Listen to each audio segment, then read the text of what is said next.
அந்த கொடுவா மீனை எங்கள் அக்காவும் சேர்ந்து எனக்கு ஹெல்ப் பண்ணுறாங்க. அதனால் நான் இந்த மாதிரி இதை நல்லா அதில் உள்ள தோலெல்லாம் உரிச்சு நான் இதில் போடணுமா ஃப்ரெண்ட்ஸ். அதனால எனக்கு ரொம்ப கையெல்லாம் வலிச்சிச்சு. எங்கள் அம்மா ஹாஸ்பிட்டலில் இருந்துட்டு வந்திருக்காங்க. எங்கள் அம்மாவுக்கு பிடிக்குன்னு வாங்கிட்டு வந்தாங்க. அதனால எங்கள் அக்கா இந்த அளவுக்கு வெட்டிடுச்சு. அதனால எனக்கு உரிக்க ரொம்ப கஷ்டமாக இருக்குது ஃப்ரெண்ட்ஸ். இங்கே பாருங்கள் ஃப்ரெண்ட்ஸ், இங்கே பாருங்கள் ஃப்ரெண்ட்ஸ், இங்கே பாருங்கள். இந்த ரெக்கையெல்லாம் ஃபஸ்ட்டு பிச்சிடணும் ஃப்ரெண்ட்ஸ். உள்ளே ஒரு எம்பு மாதிரி இருக்கணும் ஃப்ரெண்ட்ஸ்.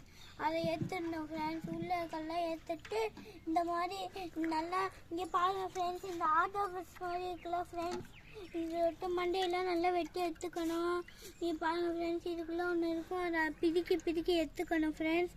அதுக்கப்புறமா இதுக்குள்ளேருந்து அந்த மண்டை வரும் ஃப்ரெண்ட்ஸ். அதை எடுத்துட்டு அதில் ஒரு தோல் மாதிரி இல்லை பஸ்ஸுக்கு இருக்கும் ஃப்ரெண்ட்ஸ். அதை அப்படியே நம்ம பிடிச்சிருந்தோம் ஃப்ரெண்ட்ஸ். அதுக்கப்புறமா கொஞ்சமாக அதை நல்லா வாஷ் பண்ணிட்டு அதை நல்லா பண்ணிவிட்டு இந்த அளவுக்கு ஆக்கிக்கணும் ஃப்ரெண்ட்ஸ். அதுக்கப்புறமா இன்னொன்று சொல்கிறேன் ஃப்ரெண்ட்ஸ், நீங்களும் உங்கள் வீட்டில் போய் உங்கள் பசங்களுக்கு செஞ்சு கொடுங்க. இந்த மாதிரி இருக்கலாம் ஃப்ரெண்ட்ஸ். அதை இந்த மாதிரி இப்படி உரிச்சிக்கணும் ஃப்ரெண்ட்ஸ். நல்லா இந்த மாதிரி வெள்ளை கலர் இங்கே பாருங்கள் ஃப்ரெண்ட்ஸ். இந்த மாதிரி வெள்ளை கலரில் ஆக்கிக்கிட்டு இந்த ரெக்கை இருக்குல்ல ஃப்ரெண்ட்ஸ், அதை அப்படியே பிரிச்சிடணும். அதுக்கப்புறமா இந்த மாதிரி உப்பு போட்டு தண்ணியில் இந்த மாதிரி வெட்டி எடுத்துக்கணும் ஃப்ரெண்ட்ஸ். இது எந்த சைஸுக்குன்னு நீங்களே பார்த்துக்கோங்க.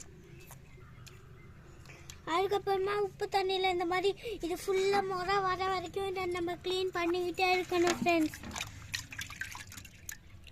பாருங்க, எங்கள் அக்கா வந்து அது வேலையை பார்க்காம என் வேலையை பார்க்குற ஃப்ரெண்ட்ஸ்.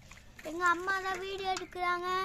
உங்களுக்கு ஏதாச்சும் பிரச்சனைனா எங்ககிட்ட சொல்லுங்கள். கீழே லிங்க் கொடுத்துருக்கேன், அங்கே செக் பண்ணி பார்த்துக்கோங்க.